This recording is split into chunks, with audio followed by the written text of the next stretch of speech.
Bienvenidos, mi nombre es Cristian Reyes y como lo prometido es deuda, para hoy traigo la segunda parte de conceptos básicos de control y específicamente abordaremos algunas cosas sobre los sistemas de control digitales. Entonces, para iniciar, vamos a recordar algunas cosas.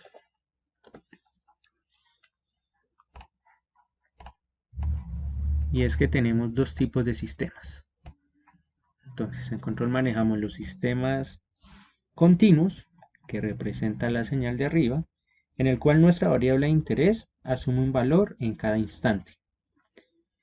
Y por otro lado tenemos los sistemas discretos, en donde los valores de las variables cambian, pero tan solo en ciertos instantes de tiempo. Entonces acá lo podemos ver, cada instante de tiempo cambia el valor, en cambio acá en cada instante de tiempo tiene un valor específico. Resulta y pasa que estas señales digitales son muy usadas hoy en día y es debido a que la mayoría de procesos se están haciendo a través de computadoras. Entonces, dentro de las ventajas que trae, encontramos que para el caso de las señales digitales de estos sistemas discretos, no existen límites en la complejidad del algoritmo.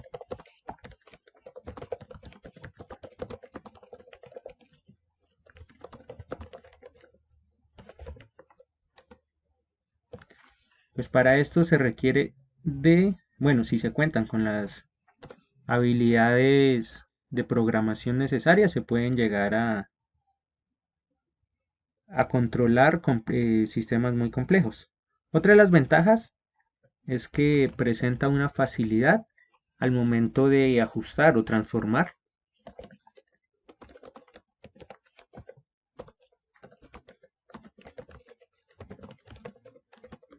Debido a que simplemente con cambiar algunas líneas de código ya podemos cambiar completamente el comportamiento de un sistema.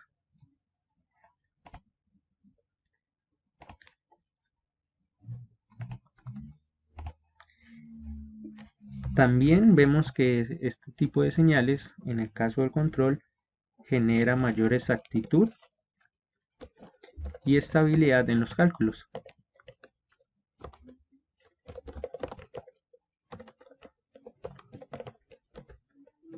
Y algunas veces, porque eso siempre depende del sistema, de lo que se requiera, algunas veces reduce costos, ya que implica menor número de lazos para lograr lo que se espera.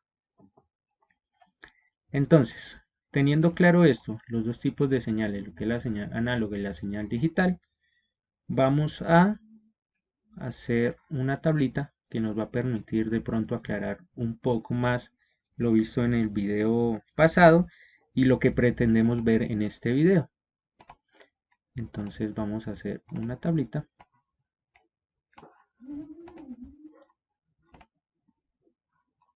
Para esta tablita nos quede bonita.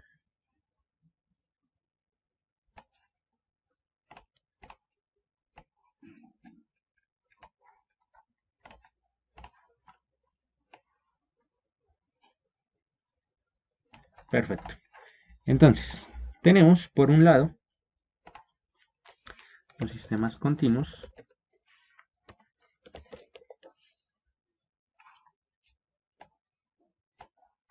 y por otro lado los sistemas discretos.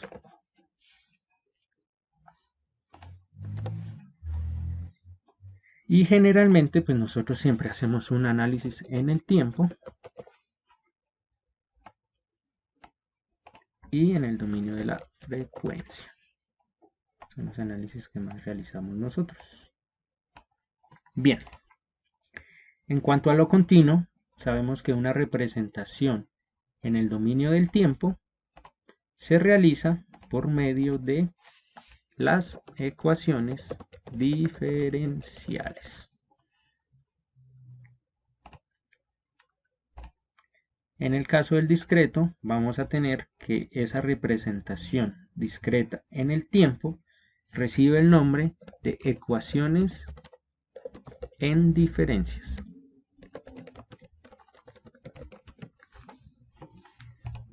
Y en el caso de los sistemas continuos en el dominio de la frecuencia, lo que nosotros analizábamos y trabajamos eran las funciones de transferencia.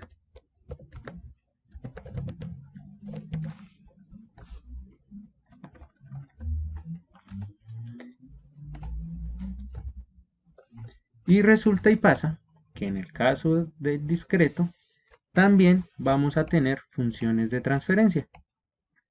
La diferencia es que para el caso de los sistemas continuos nosotros trabajábamos nuestras funciones de transferencia en el plano S. Y en el caso del dominio discreto se trabajan en el plano Z. Bien, teniendo esto claro, recordamos también que hay formas para pasar de unas a otras. Entonces, si queremos pasar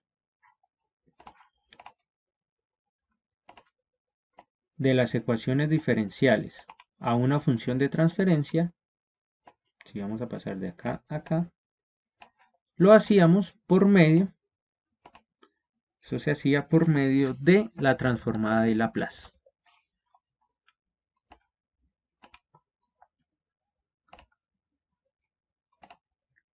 Entonces teníamos que eso era por la transformada de Laplace.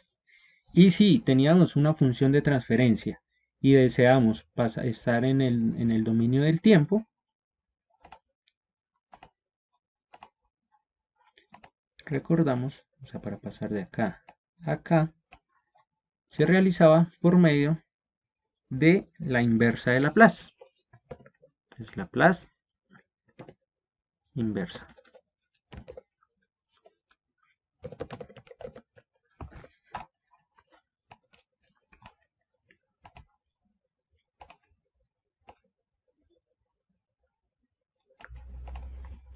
Ahora, para el caso de los sistemas discretos, si tenemos una ecuación en diferencias y deseamos pasar al dominio de la frecuencia, o sea, en el plano Z, lo que se utiliza también es una transformada, solo que va a ser la transformada Z, nuestra transformada Z. Y en el caso de que deseemos pasar de la función de transferencia a la ecuación en diferencias, pues se aplica la transformada inversa Z.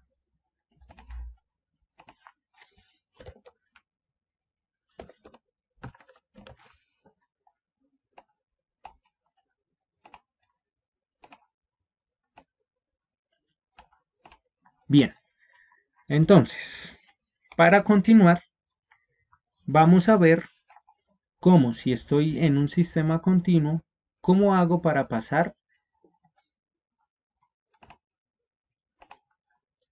lo que vamos a ver es cómo paso de un sistema continuo a un sistema discreto y específicamente vamos a ver si tengo una ecuación diferencial, cómo hago para llegar a tener una ecuación en diferencias. O si tengo una función de transferencia en S, cómo hago para llegar a una función de transferencia en Z. Entonces, a este proceso, para pasar de una ecuación diferencial de tipo continuo a discreto, se llama el proceso de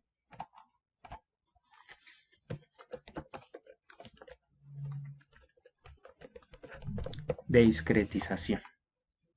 Para iniciar, es importante tener en cuenta algunos parámetros. Dentro de ellos está T mayúscula, que va a ser nuestro tiempo de muestreo.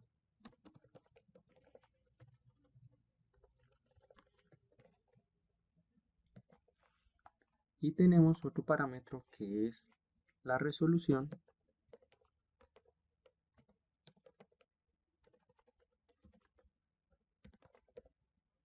que hace referencia al número bits. Ya vamos a ver cuáles. Entonces, para esto, pues hagámoslo también de forma gráfica con ayuda de otra imagen. Perfecto. Entonces,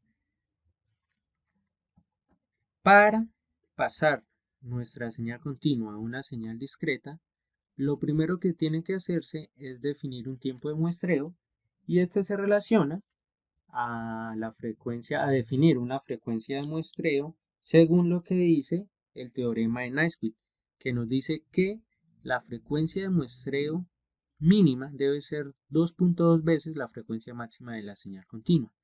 Entonces, definido este tiempo de muestreo, se obtiene la señal de abajo. Y ahora, en cuanto a la resolución de bits, vamos a ver un ejemplo. Para este caso vamos a trabajar con 2 bits. Entonces, al trabajar con 2 bits, se nos presentan 4 posibilidades o niveles. Entonces, nuestro primer nivel sería por acá.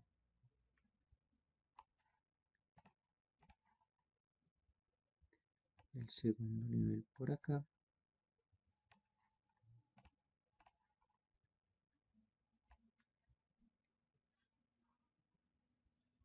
Tercer nivel por acá.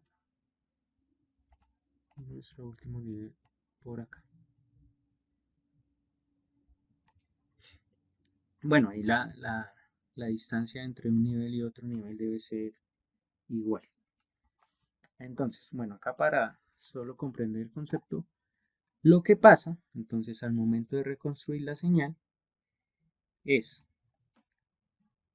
se relaciona a la proximidad de cada valor a uno de los niveles que se tiene. Entonces, si deseamos ya reconstruir esta señal, o sea, pasarla del tiempo discreto para verla otra vez en tiempo continuo, se llama pues un proceso de cuantización. Entonces, para este caso, entonces tendríamos que iniciar acá. Al encontrar un tren de pulsos, entonces se aproxima al nivel más cercano. En este caso vemos que el valor es acá, entonces se aproxima al nivel inferior. Luego mantiene ese valor hasta que hay otro cambio. En este caso vemos que está próximo al siguiente nivel, se mantiene y acá estaría en el nivel superior. Se mantiene durante estos tres que están más cercanos a ese, se mantiene. Cuando hay un cambio, pues va a ese nivel. En este caso también acá todo se mantiene. Hasta este también se sigue manteniendo acá. Este sí está más próximo arriba. Este cambia. Cambia hasta acá. Luego se mantiene al del siguiente nivel, que sería este. Y la señal en rojo sería nuestra señal ya cuantizada, que sería la reconstrucción de esta señal. Entonces, bueno, ahí ya podemos deducir algunas cositas, y es que entre mayor tiempo de muestreo, pues vamos a tener muchas más muestras. Entonces, digamos acá podemos añadir otras. Si aumentamos el tiempo, pues vamos a tener mucho más puntos, vamos a tener puntos más juntos. Entonces vamos a obtener más información pues de la señal original. Y por otro lado, si en la parte inferior pudiéramos añadir más niveles, entonces al trabajar con más bits, digamos que acá tuviéramos otro bit, entonces añadimos otro nivel, que se tuviera otro por acá, y que se tuviera otro por acá. Al tener esto, entonces vamos a ver que con una mayor resolución vamos a obtener la señal diferente.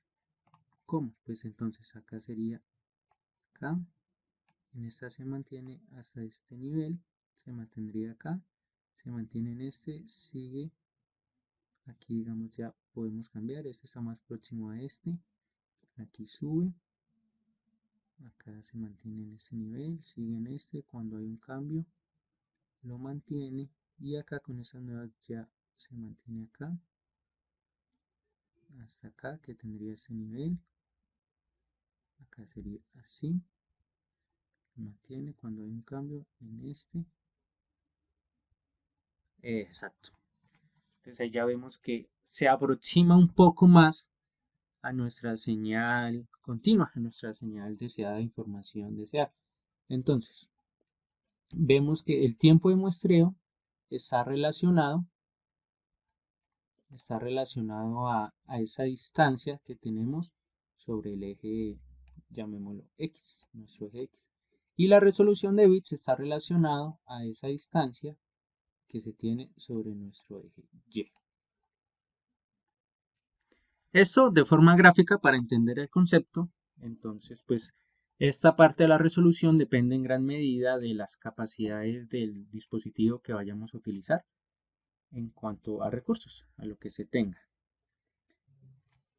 Bueno, para los procesos de discretización tenemos varios métodos y pues vamos a nuestra tablita. Dijimos que íbamos a empezar de cómo pasar una ecuación diferencial a una ecuación en diferencias. Entonces, bien, para eso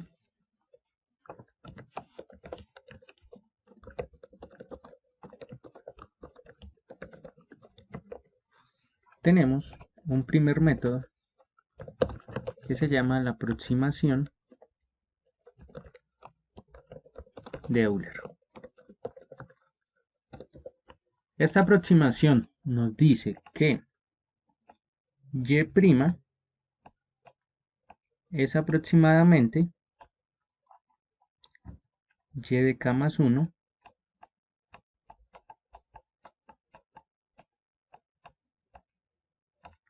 menos y de k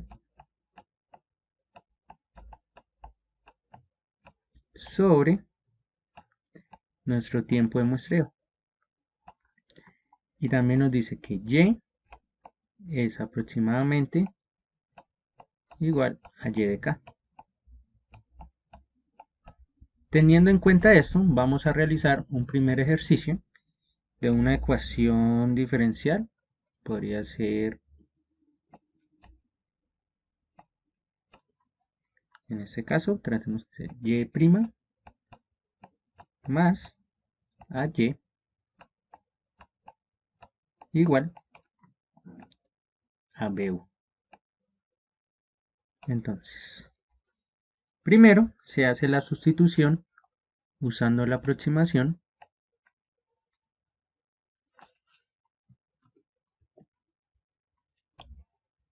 Tendríamos que esto es igual a la sustitución más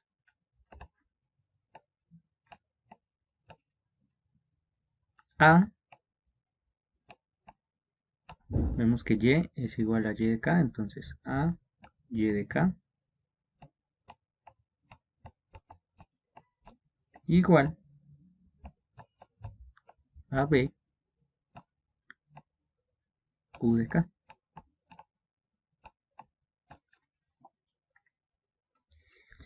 Si despejamos esta ecuación, vamos a obtener nuestra ecuación en diferencias. Entonces, acá podemos multiplicar primero por t y tenemos que y de k más 1 y de k más 1 va a ser igual a 1 menos at y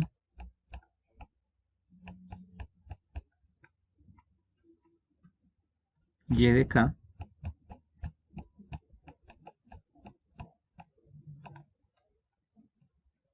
más b t u de k.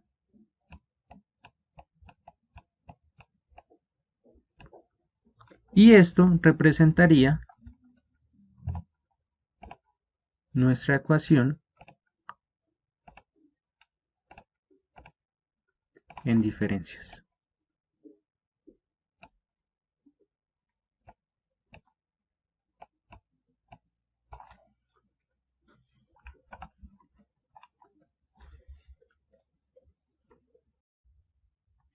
Bien, y ahora veamos un segundo caso, que si recordamos en nuestra tabla tenemos otra de las posibilidades y es si tenemos la función de transferencia, ¿cómo hacemos para encontrar la ecuación en diferencias? Entonces, para esto, supongamos que tenemos nuestra función de transferencia, que es h de s, es igual, va a ser igual a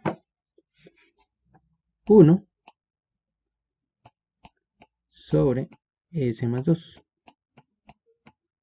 Bien, teniendo claro que nuestra función de transferencia es nuestra salida, h de s, sobre la entrada, u de s,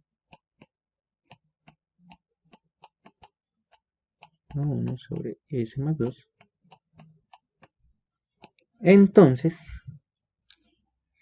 si despejamos, tenemos que y de s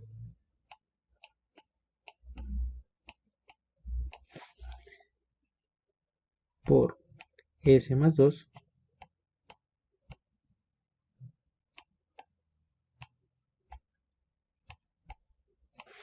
es igual a 1 por u de s. Si resolvemos acá, entonces tenemos que s y de s más 2y de s es igual a u de s.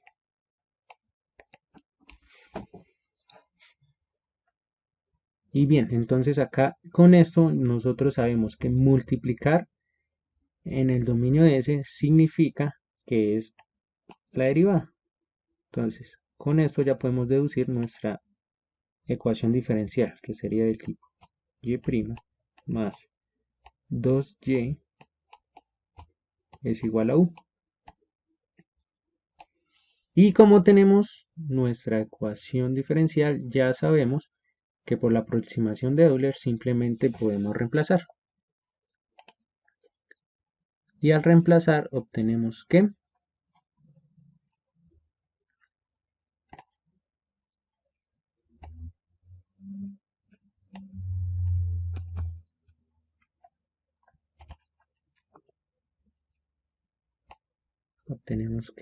y' equivale a esto más 2y de k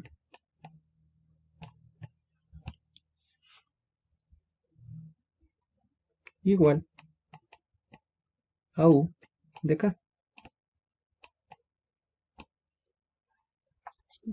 Y al despejar encontramos que y de k más 1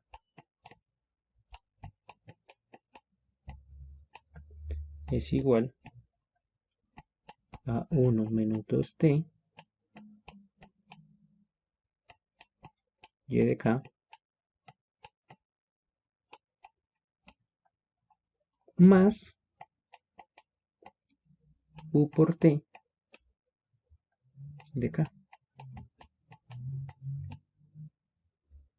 Y esta sería nuestra respectiva ecuación en diferencias. Recordando que t es el tiempo de muestreo elegido. Bien. Si en algún momento tuviéramos una ecuación en diferencias,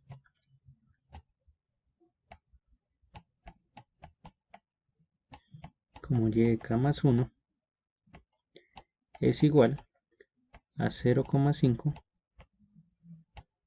y de k. Entonces, tenemos esa ecuación en diferencia. Y nos dicen que, o bueno, requerimos saber qué función representa. Entonces, nos dicen que nuestro y de 0 es igual a 8. En este caso, lo que hay que hacer es simplemente evaluar k. Entonces, con k igual a 0,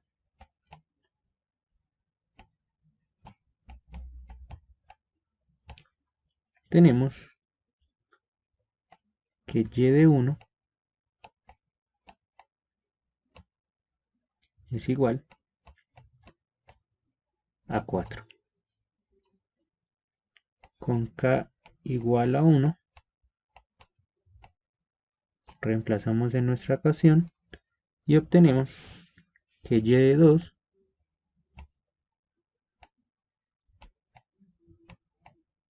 es igual a 2. Con k igual a 3, perdón, k igual a 2, tenemos que nuestro y de 3 es igual a 1. Esto es un 2. Con k igual a 3, tenemos que nuestro y de 4 es igual a 0,5.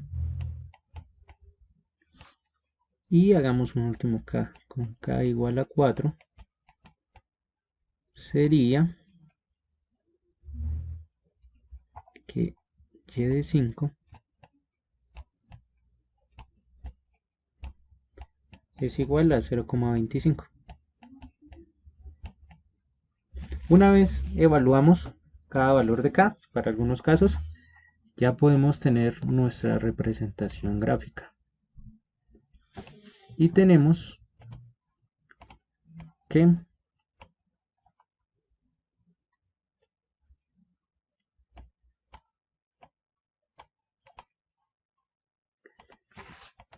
pequeña, vamos a borrarla.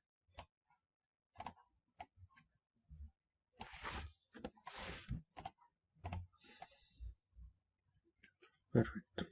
Entonces tenemos que cuando vale 0, nuestro y de 0 vale 8.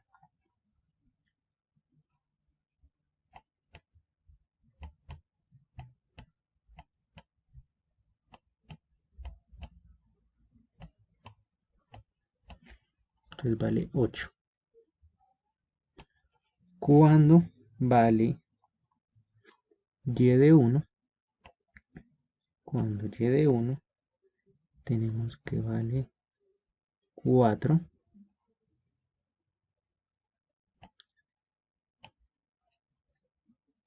Y2 tenemos que cuando y de k vale 2, vale 2. Y de 3 vale 1.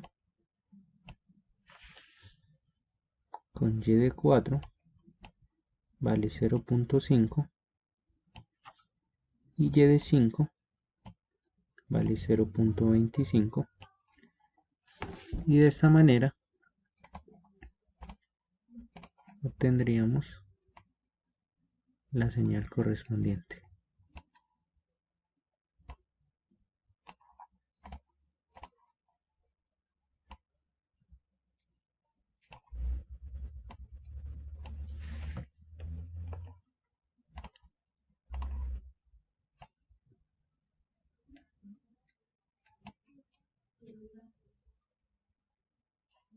Bueno, vamos a hacer la mano.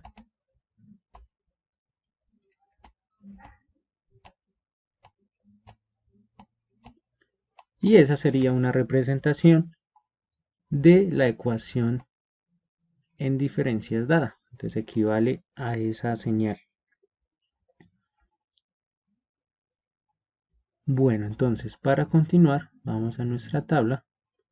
Vemos que ya vimos cómo pasar de una ecuación diferencial a la ecuación en diferencias, que es a través de la discretización. Iniciamos con con un primer método que es la aproximación de Euler, y vimos también si se nos da una función de transferencia que tenemos que buscar.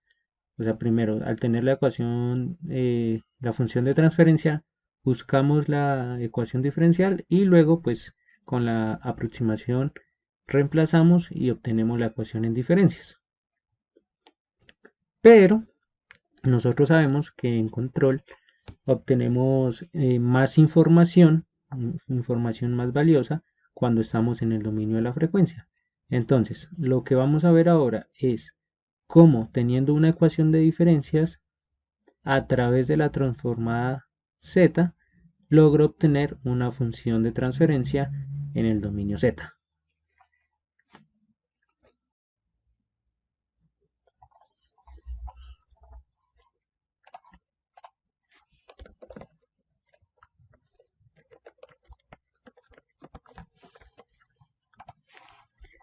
Al igual que en la aproximación de Euler, para el caso de la transformada z, también tenemos ya algunas aproximaciones que nos resultan bastante útiles.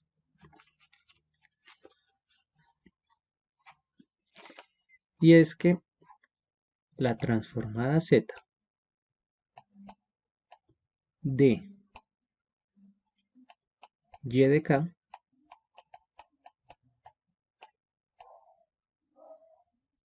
es igual a y de z. La transformada z de y k-1 es igual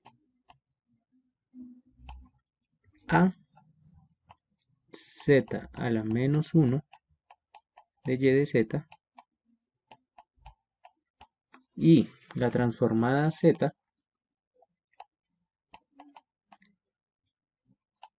de y de k más 1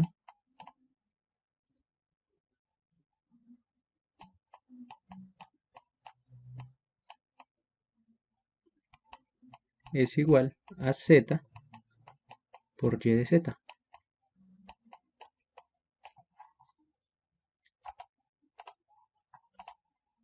Con estas tres nos vamos a facilitar mucho la vida y nos van a ser de gran utilidad. Porque si recordamos el ejercicio anterior, acá donde teníamos 1 sobre s más 2, llegamos a obtener esta función, esta ecuación en diferencias, que nos la vamos a llevar para el otro lado, para retomarla. Entonces, teníamos nuestra función de transferencia.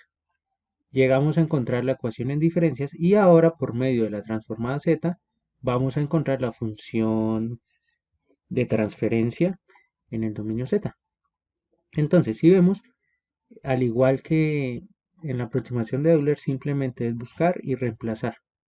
Entonces, para el primero tenemos que la transformada z de y de k más 1 es igual a z y de k. Entonces simplemente reemplazamos z de y de z es igual, si tenemos y de k, tenemos que la transformada de y de k es y de z, entonces tenemos que sería 1 menos 2t y de z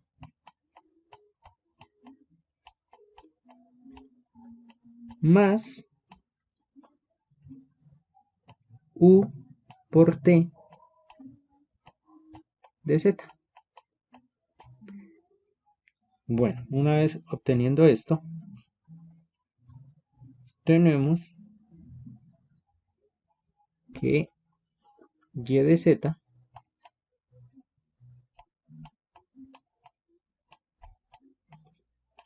es factor de z más 2t menos 1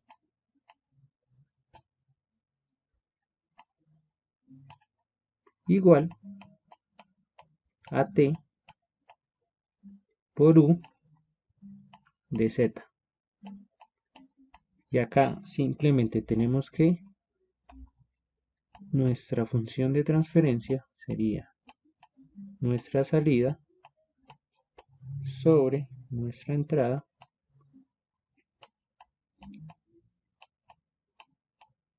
que sería igual a t sobre z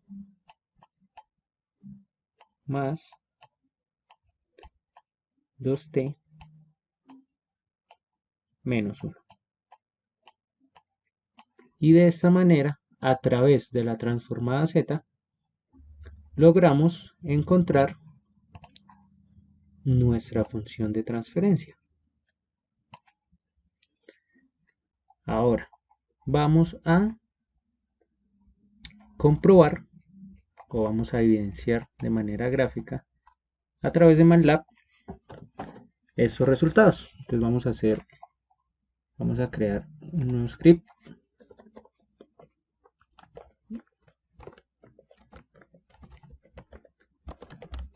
Entonces vamos a definir nuestro tiempo de muestreo. Para este ejercicio hagámoslo con 0.1. Luego vamos a escribir nuestra función de transferencia continua, entonces llamémosla HC, que va a ser igual a la función de transferencia de, teníamos que era 1 sobre S más 2, y nuestra función de transferencia discreta fue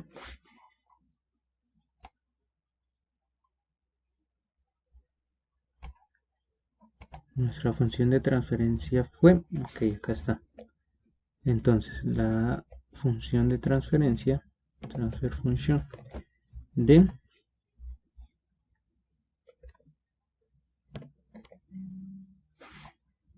en nuestro numerador quedó nuestro tiempo de muestreo, que sería tm, y en el denominador tenemos z, que sería 1 más, ahí tenemos una operación que es 2t, que sabemos que es el tm que definimos acá, entonces t menos 1, ese sería nuestro denominador.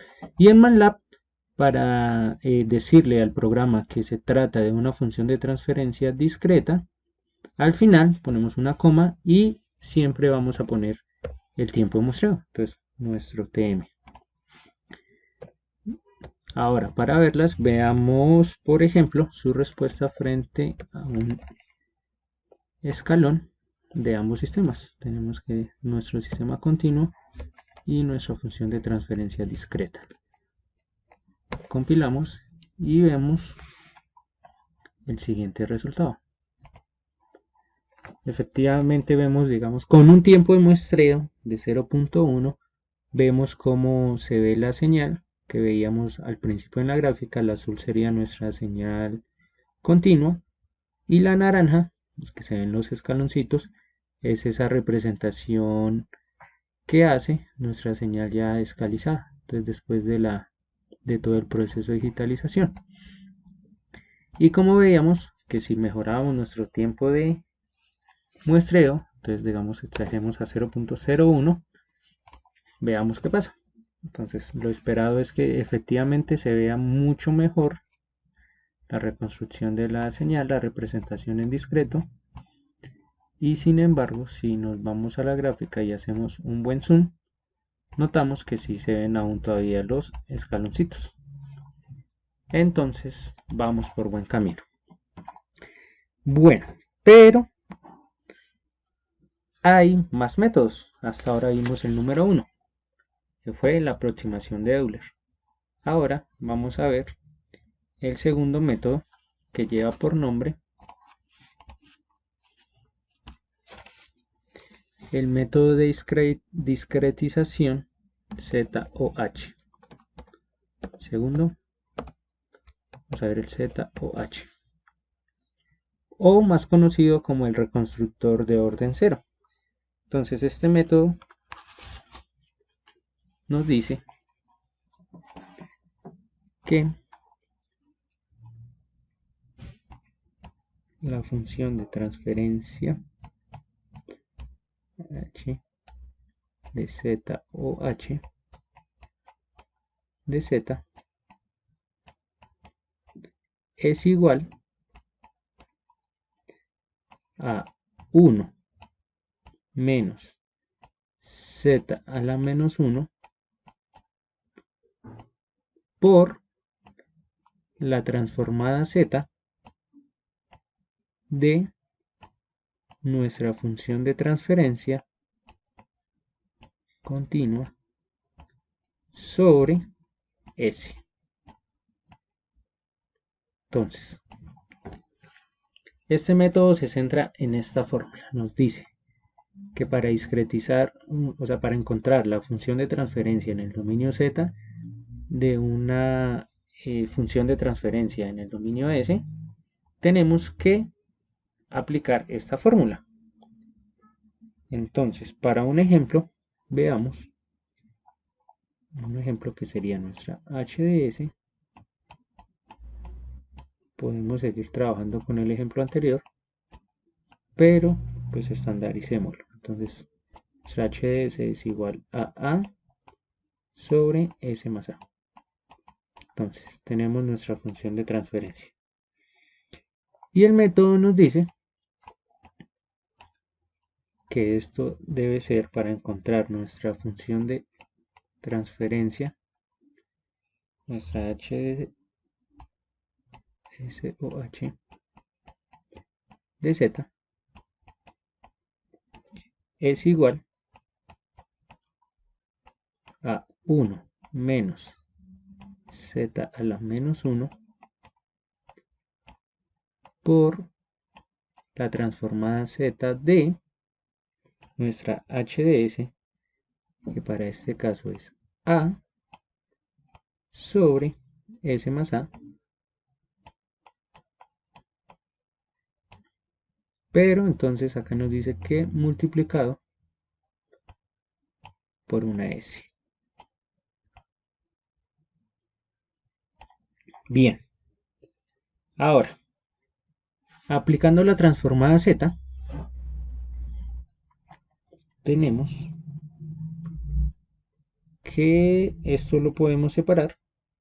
Podemos aplicar fracciones parciales para separarlo. Entonces tendríamos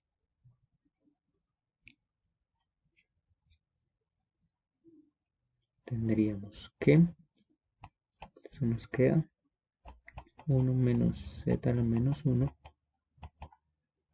por entonces la transformada z. Si hacemos fracciones parciales lo podemos separar, que sería 1 sobre s más la transformada z de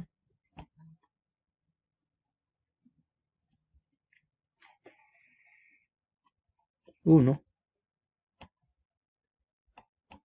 sobre S más A.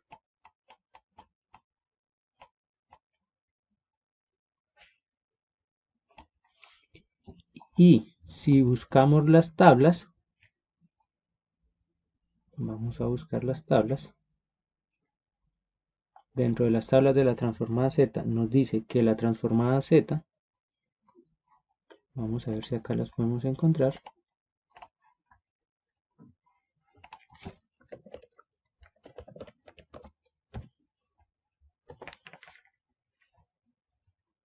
Acá encontré algunas, entonces veámoslas.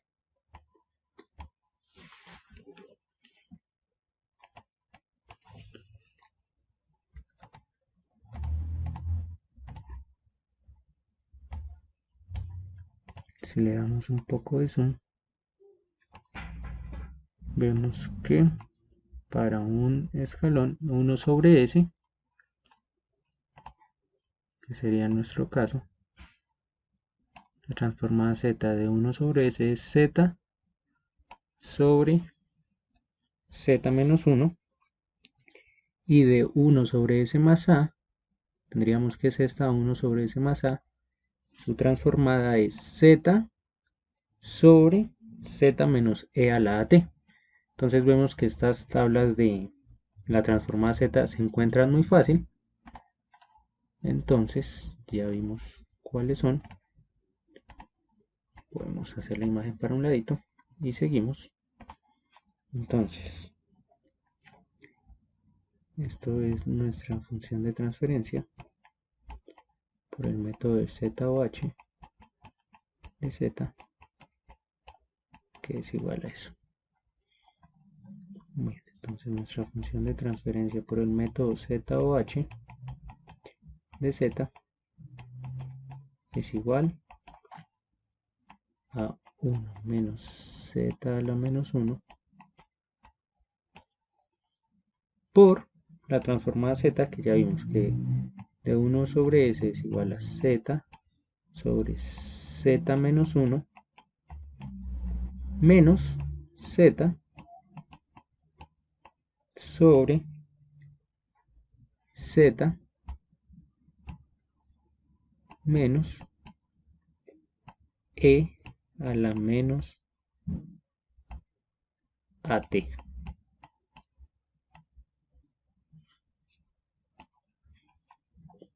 Entonces acá nos podemos dar cuenta que si efectuamos esta operación obtenemos,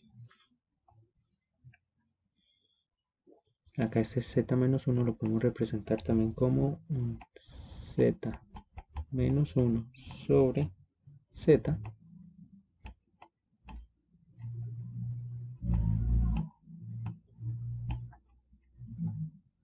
y si efectuamos acá la resta nos da que z por 1 menos e a la at sobre z menos 1 por z menos e a la at.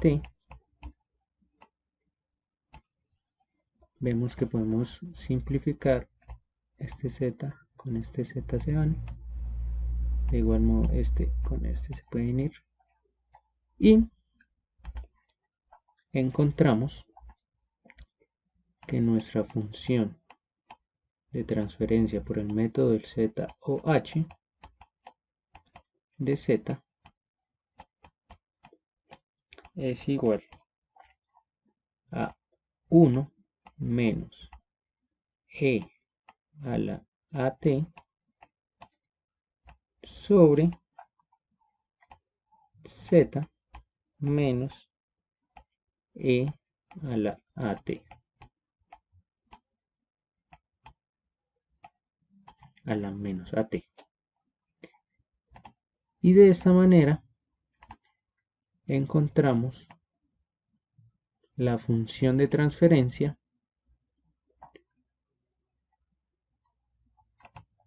por el método del z o h.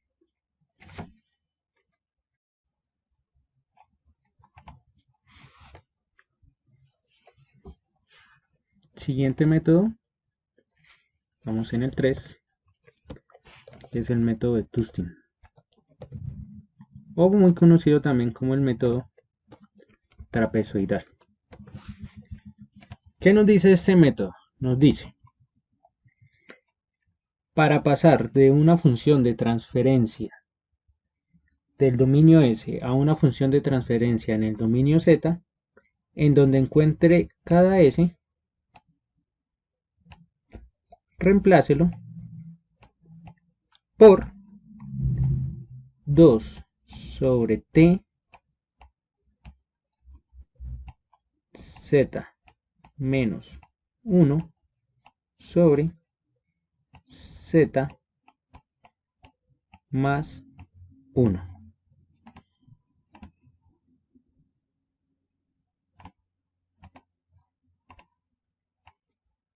Básicamente eso nos enuncia este método. Pues bien, manos a la obra con un ejemplo. Suponiendo que tenemos nuestra función de transferencia U de S sobre E de S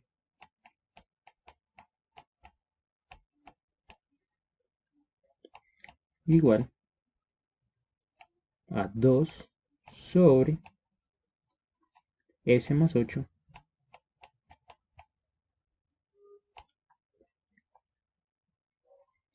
con un periodo definido, periodo de muestreo definido de 0,2. Entonces, tendríamos que nuestra h de z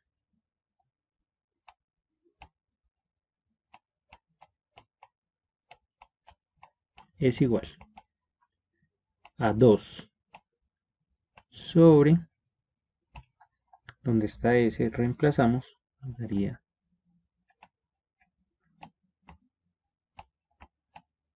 2z menos 2 sobre tz más t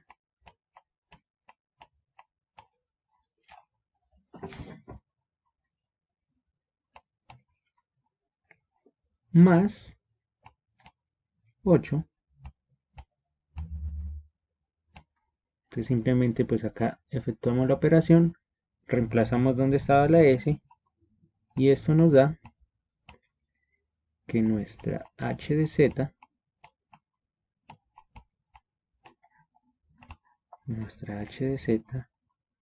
sería igual a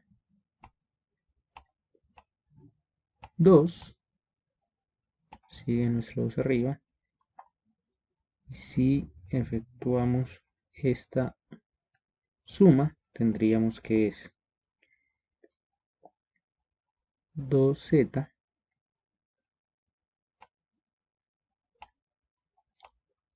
dos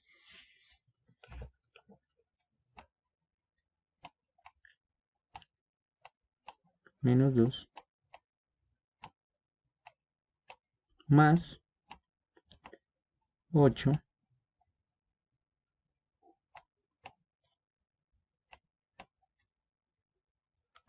por tz más t sobre tz más t.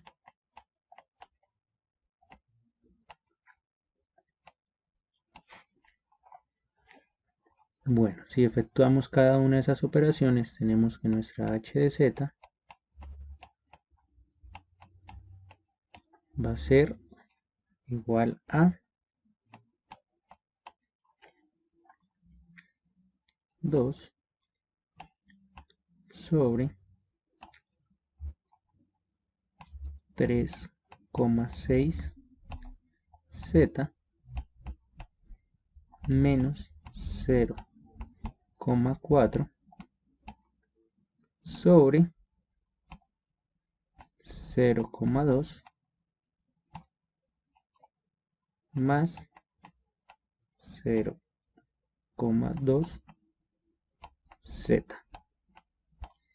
Esto reemplazando el valor de t, de nuestro tiempo de muestreo, por 0,2.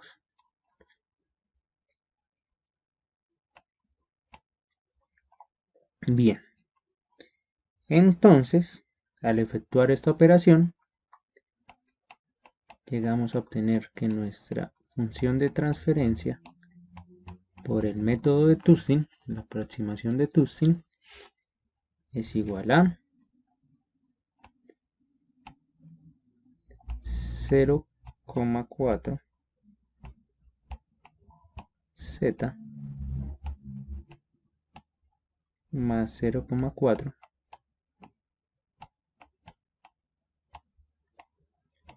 que es al multiplicar sobre 3,6 z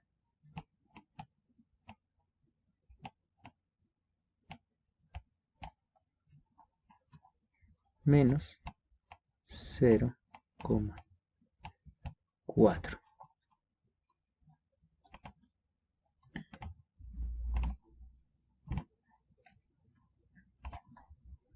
y ese sería el resultado de nuestra función de transferencia. Bien, ahora veamos un cuarto método, que es el método por emparejamiento o matching.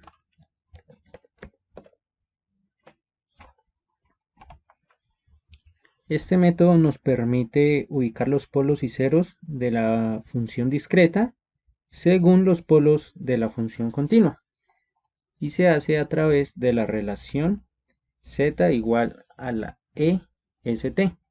Entonces, básicamente este método cuenta con 4 pasos. Entonces, veamos esos pasos. Como primer paso, dice que los polos son mapeados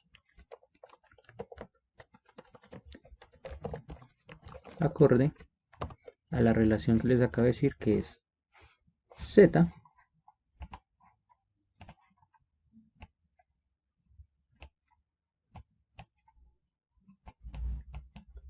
e a la st.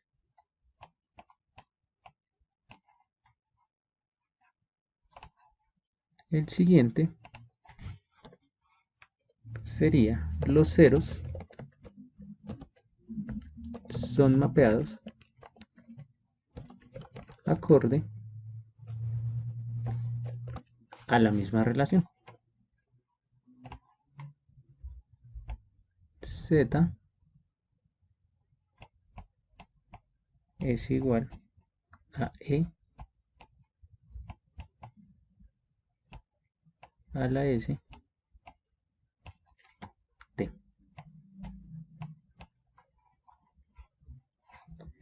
El paso 3, si no hay ceros,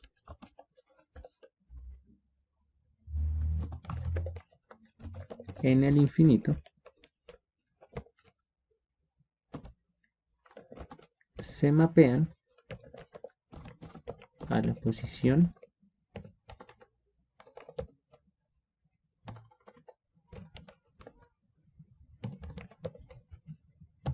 Z igual a 1.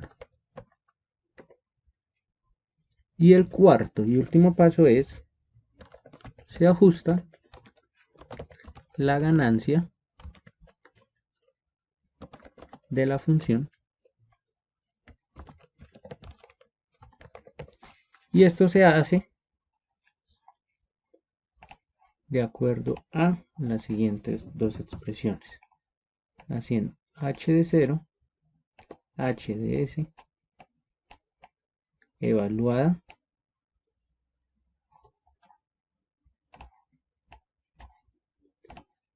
h de s evaluada en 0 igual a h de z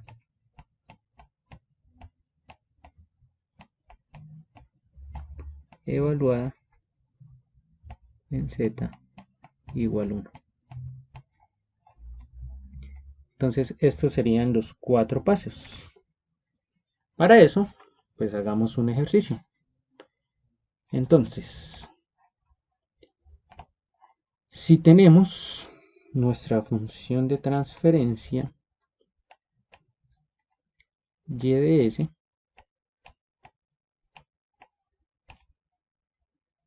sobre u de s igual a s más 0.5 sobre s, perdón, esto parece más un 5, s más 2. Y lo queremos discretizar por el método de matching con un periodo de 0, con tiempo de muestreo de 0.1. Bien, entonces nos vamos con nuestros pasos. Primero, dice, los polos son mapeados de acorde a la expresión z igual a e a la st. Entonces tenemos que, para este caso solo tenemos un polo, entonces nuestro polo en z va a ser igual a e a la s, nuestro polo que está ubicado en 2, entonces nuestro polo está ubicado a e a la menos 2 t, que nuestro t es igual, nuestro tiempo de muestreo de 0.1. De esta manera tenemos que el polo en z, mapeado ya en z, estará en 0,8187. Paso número 2. Los ceros son mapeados de acorde a la relación z igual a e a la st. Entonces, nuestro 0 en z va a ser igual a e a la menos 0.5 por t, que en nuestro caso es 0.1. Dicho esto, el 0 en z va a ser igual a 0,9512. Paso 3.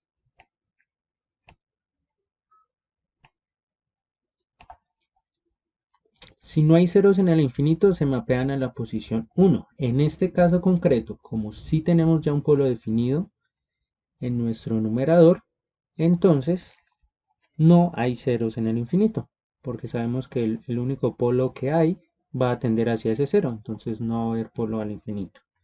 Entonces no hay.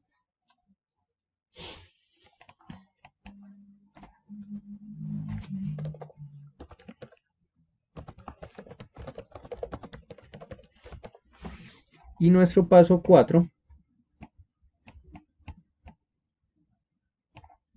dice, se ajusta la ganancia de la función teniendo en cuenta que h de s evaluado en s igual a 0 es igual a hz igual evaluado en z igual a 1. Tendríamos que, entonces, con esa relación, h de s evaluado en s igual 0 igual a h de z evaluado en z igual a 1.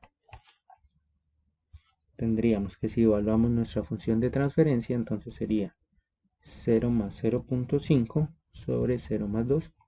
Entonces obtenemos que 0,5 sobre 2 va a ser igual a nuestra k constante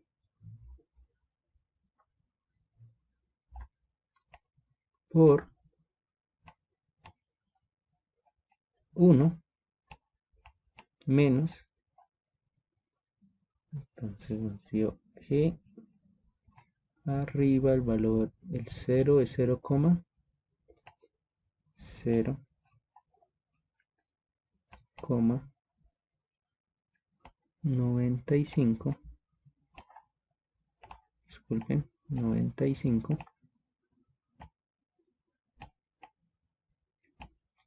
12 sobre 1 menos 0,887. Dicho esto, si operamos,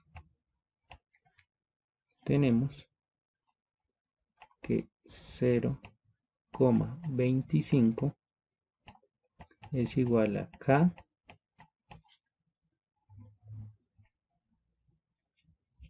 por 0.2691, y eso nos daría que K es igual a 0,92879. Ese sería el valor de la ganancia. Dicho esto, tenemos que la función de transferencia es igual a una ganancia por z menos los polos mapeados ya en z sobre los ceros, perdón, sobre z menos los polos mapeados en z. Como ya tenemos cada uno de los pasos, tenemos que nuestra h de z va a ser igual a h, que nos dio 0,9287 por z menos el 0 que nos dio 0,9512 sobre z menos el polo nos dio 0,818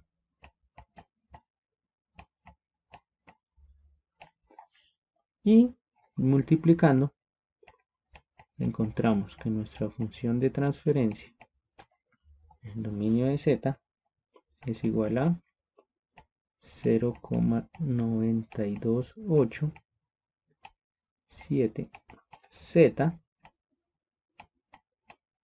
menos este por este 0,883, todo dividido sobre z menos 0,818. Entonces esta sería nuestra función de transferencia encontrada a partir del método de emparejamiento o matching. Bueno, y como un plus, vámonos otra vez a MATLAB. Entonces en MATLAB vamos a ver un comando que en realidad nos va a simplificar mucho estos procesos. Claro que es importante saber hacerlos, pero pues contando con herramientas computacionales de este nivel, pues podemos usarlas. Entonces, en MATLAB tenemos un comando. Vamos, digamos, a poner una función de transferencia. Trabajemos con la que acabamos de usar, que era S. Sería 1 espacio 0.5 y nuestro denominador es S más 2. 1 y 2. Veamos que si sea la que deseamos. Sí, S más 5. Bueno, teniendo nuestra función de transferencia, existe un comando que es el C2D, que es para convertir de continuo to discreto. Entonces, al usar ese comando, recibe como parámetros tres cosas. Primero, nuestra función de transferencia, que fue h, la que acabamos de escribir arriba. Luego se debe definir el tiempo de muestreo, para nuestro caso fue 0,1, ¿sí? Y luego, entre comillas simple, vamos a usar o a definir por qué método de discretización de los que vimos deseamos que sea realizado. Entonces, por este caso lo vamos a hacer por matching. El comando de MATLAB es así, solo matching. Y pues vamos a ver cuánto nos da y a comparar con nuestro resultado obtenido. Acá está. Dice que es 0,929z menos 0,883 sobre z menos 0,8187.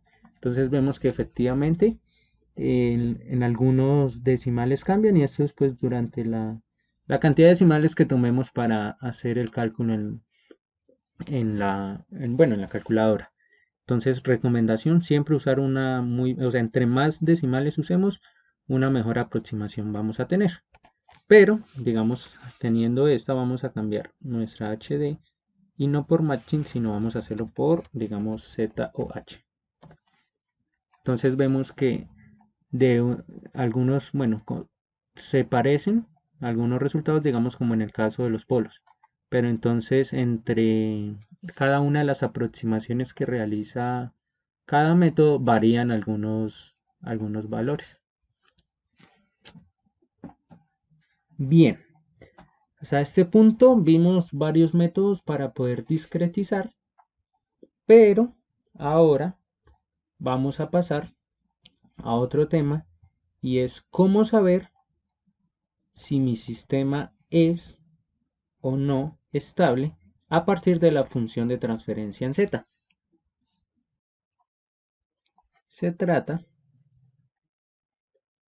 de otra técnica llamada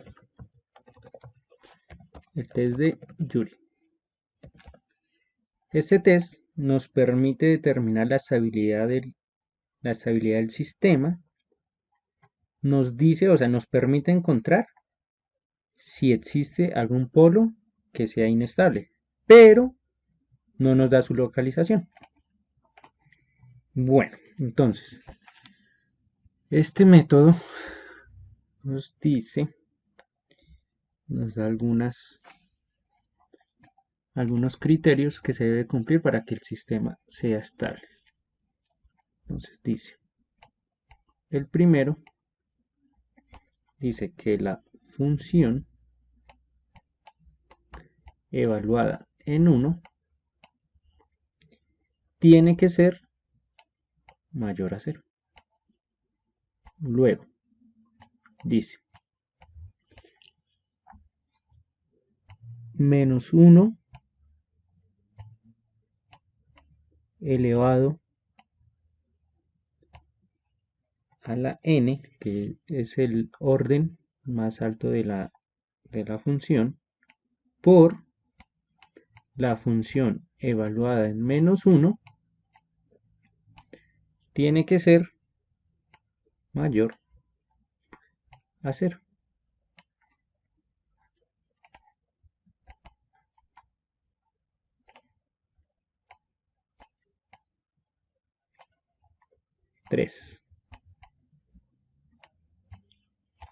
Nos dice que el valor absoluto de a sub 0 tiene que ser menor al a sub n cuarto. Dice que b sub 0 en valor absoluto, b sub 0 tiene que ser mayor a el valor absoluto de b sub n menos 1.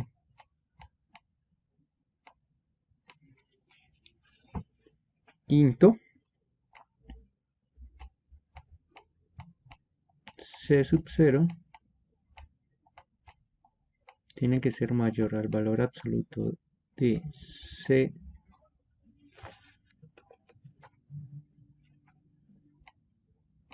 sub n menos 2, y así consecutivamente a través de una tabla que ya vamos a ver. Entonces, veamos un ejemplo. Para el ejemplo, tomemos una función de transferencia ya discreta. Entonces, puede ser h de z que sea igual a z menos 4 sobre z cuadrado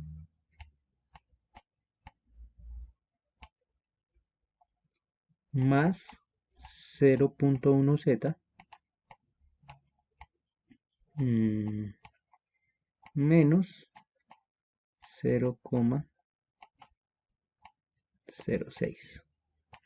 Listo. Entonces, teniendo nuestra función de transferencia, primero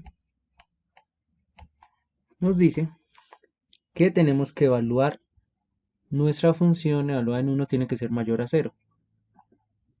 Igual que en el test de Routh-Hurwitz, nuestra función, o bueno, la que determina la estabilidad del sistema es el denominador.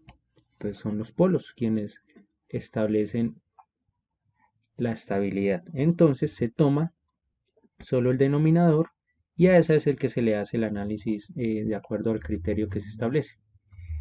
Entonces primero nos dice que f de 1 tiene que ser mayor a 0. Entonces tenemos 1 al cuadrado más 0.1 por 1 menos 0.06 y todo esto tiene que ser mayor a 0. Entonces 1 más 0.1 menos 0.06, eso nos daría 1,04 y tiene que ser mayor a 0. Entonces acá vemos que el primer criterio sí lo cumple. Vamos para el segundo.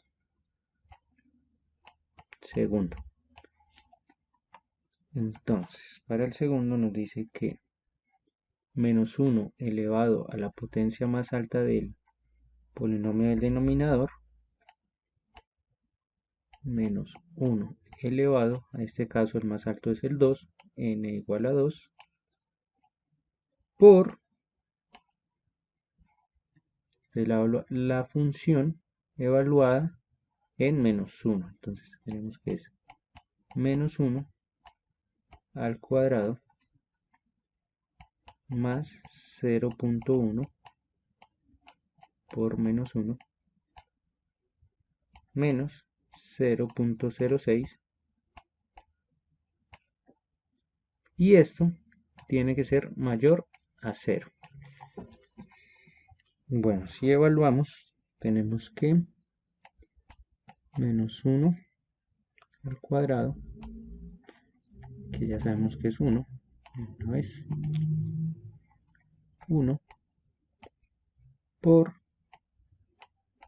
1 menos, más por menos menos 0,1 menos 0,06 y esto tiene que ser mayor a 0. Entonces tenemos que 1 por, sería 0,84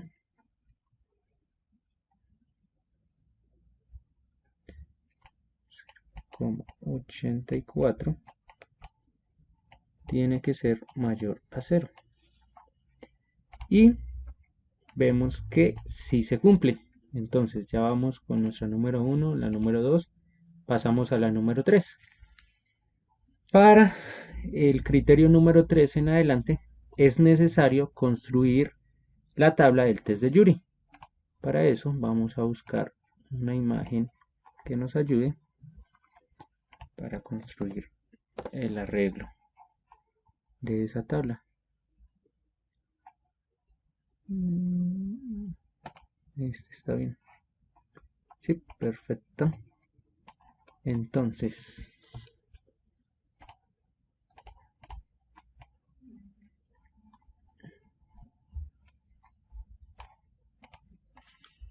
tenemos en nuestra imagen, me explican que en el caso del polinomio,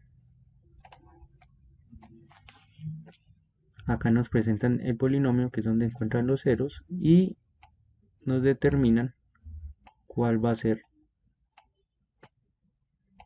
cada una de las variables que tenemos para completar la tablita o el arreglo del test de Yuri. Entonces, nos dicen que A sub n es el que tiene bueno, en este caso le llaman A sub d, es quien tiene el grado más alto. Y la tabla se inicia, entonces la primera columna es ubicando esos coeficientes del menor, el de orden menor, hasta el de orden mayor. En la tabla, en la fila 2, se ubican ahora del mayor, del de orden mayor a orden menor, o sea, al contrario que arriba. Y después, para construir de ahí en adelante, se hace a través, vamos a ver si por acá están, acá hay otra, sí, acá se nos dice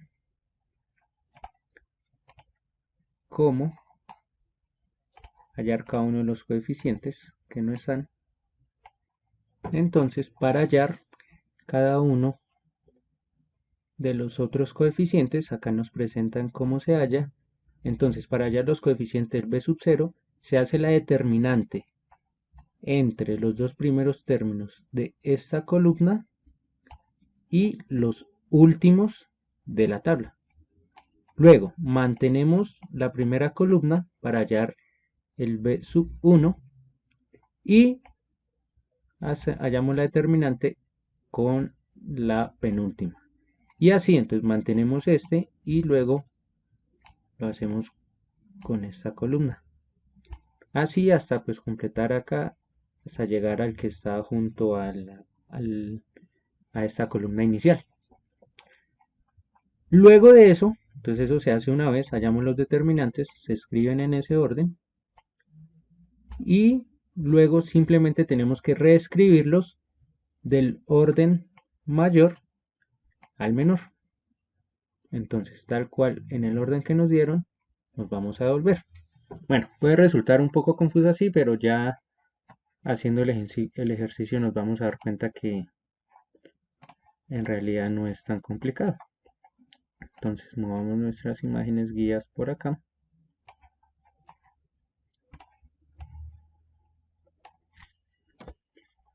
Y hagamos un ejercicio. Pues sigamos con nuestro ejercicio. Entonces, nos dicen, llevémonos nuestro polinomio.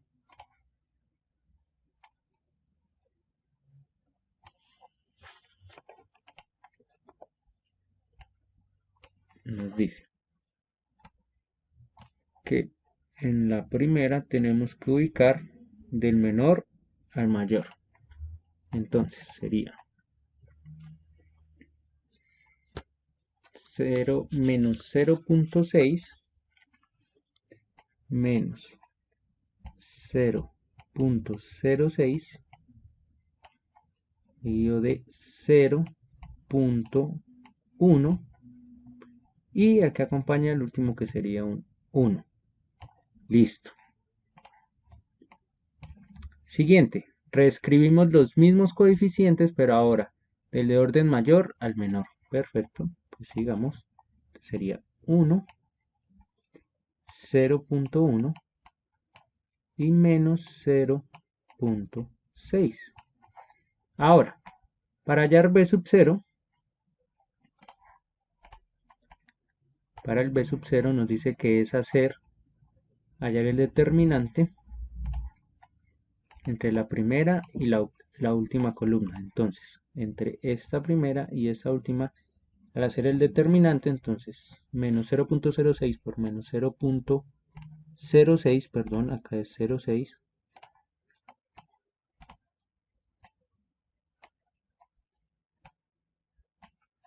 Tenemos, ese resultado nos da menos 0.996.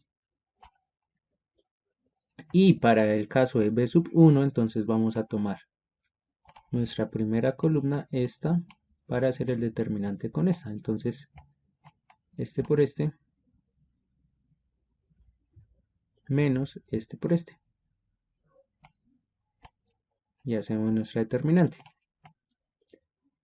Y eso nos da como resultado menos 0.106.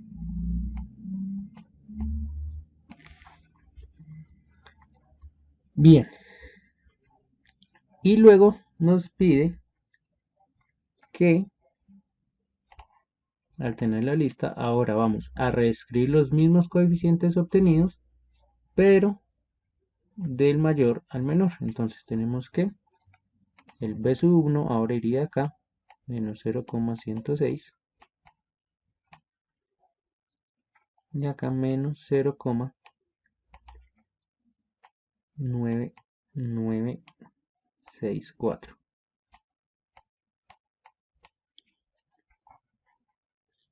Y bien, entonces, ahora sí, ya identificando, acá marquemos nuestras filas. Esta sería la 1, la 2, la 3 y la 4. Entonces, para continuar nos decía 3. El valor absoluto de a sub 0 tiene que ser menor a sub n. Entonces, veamos si eso se cumple. Nuestro número 3,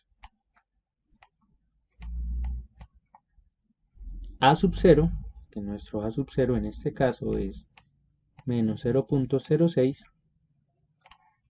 con su valor absoluto sería 0,06, tiene que ser menor a sub 0, a sub n, perdón, el de mayor orden, que en nuestro caso es 1, menor a 1. Y efectivamente se cumple. Entonces pasamos a la número 4, donde dice b sub 0, el valor absoluto debe ser mayor a b sub n. Entonces nuestro número 4 dice que el valor absoluto de b sub 0,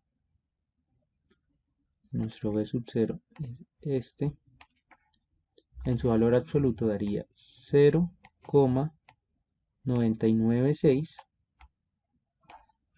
tiene que ser mayor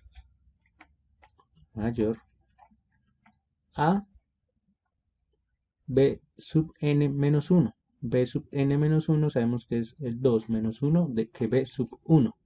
Y b sub 1 es 0,16 en su valor absoluto. Vemos que sí se cumple esa condición. Para el caso de C sub 0 es cuando pues se presente una de orden mayor, entonces nos van a seguir saliendo coeficientes. Acá como en esta tablita. Entonces, cuando sí se cumplen todos estos criterios,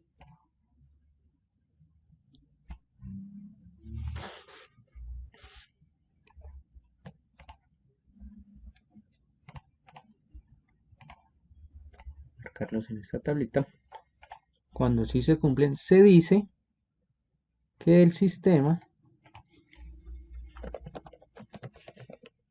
es estable. Si no se cumpliera una sola de estas condiciones o de estos criterios, automáticamente el sistema no es estable. Con una sola que no se cumpliera.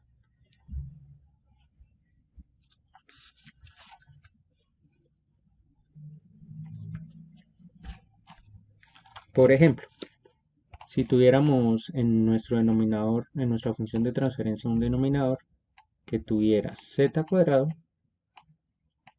más 0.5z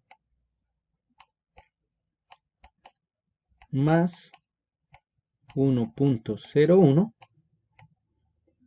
como ya sabemos que uno de los criterios es que a sub 0 sea menor que a sub n, entonces acá tenemos que este es nuestro a sub 0, este es nuestro a sub n, entonces dice que 0,01 tiene que ser menor a 1, y esto no se cumple. Al no cumplir una sola de las anteriores condiciones, el sistema no es estable.